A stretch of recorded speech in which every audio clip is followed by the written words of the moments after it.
PhilSports Complex Gym. May we now invite the President and the First Lady inside.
Good morning. Good morning.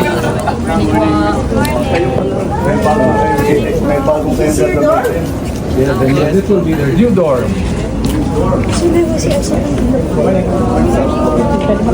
Multi-purpose hall.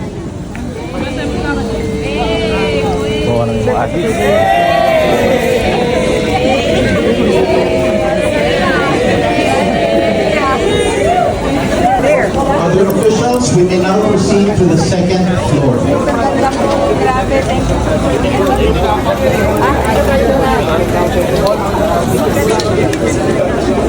May we invite our Olympians to join the President, the First Lady as they tour.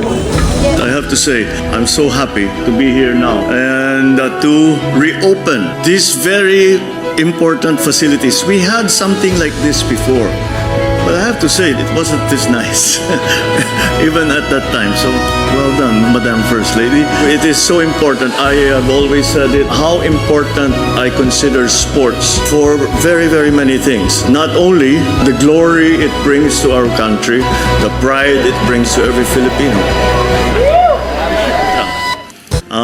And we used this several times for training, for all kinds of other things. But I have to say, I'm so happy to be here now and to reopen these very important facilities. We had something like this before, but I have to say, it wasn't this nice, even at that time. So, well done, Madam First Lady. And thank you. It is so important. I have always said it, and I think you may have heard me say it so many times. How important I consider sports for very, very many things. Not only the glory it brings to our country, the pride it brings to every Filipino. Look what Manny Pacquiao did for us. Look what our gold medalists, Hidlin and Kaloy, look what they did for us. For even just a few days, we were in the top of the world. And that's so important. And it also brings the country together. Because walang Pilipino na hindi kakampi sa Olympian natin o sa athlete natin na lumalaban. So kahit hindi kayo magkasundo, yun na nga, hindi ba balitang-balita si Manny Pacquiao pag lumalaban doon sa Mindanao, ceasefire. Dahil manunood muna sila ng laban ni Manny Pacquiao. And the same thing with you, Hidalin, ganun din. Lahat natigil habang pinapanood ka namin. The same thing with Kaloy. The same thing with all the athletes. And even those who are not gold medalists, we're still there watching you, backing you up, screaming at the TV, and saying, sige, go, go, go, go, go. And it brings the country together. And beyond that, besides that also, there is no other activity that builds character better than sports. There is no other activity especially for young people. Dahil manalo matalo, it helps you become a better person. You know, hindi biro ang mag-train sa sport. I've trained, I competed in all kinds of sport. Lahat na yata ng sport, pinakompete sa akin ng tatay ko eh. So I know how hard it is. You have to really make sacrifices. You have to train. You have to have discipline. You have to be able to work with your team. And like Pat was just saying, we think of, let's say, cycling as a single sport, as just an individual sport. Well, perhaps it is because there's one individual there that you see on the television.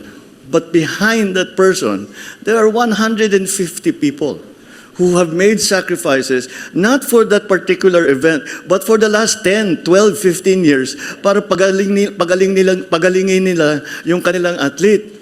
And so there's so much that goes into it, so that the lessons that you learn when you compete in sports, it's not enough that you play a little sport on the beach or something like that.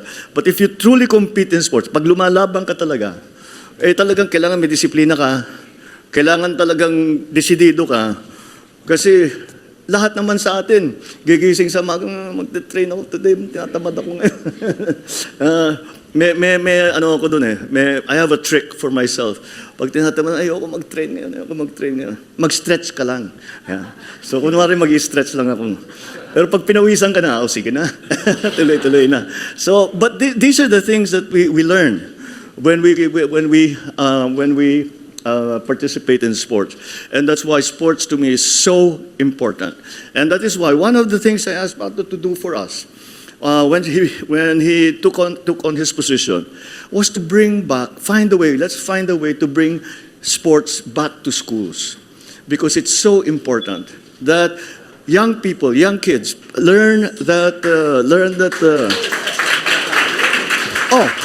okay na tayo, na pinalakpakan na tayo ng DepEd. Sige.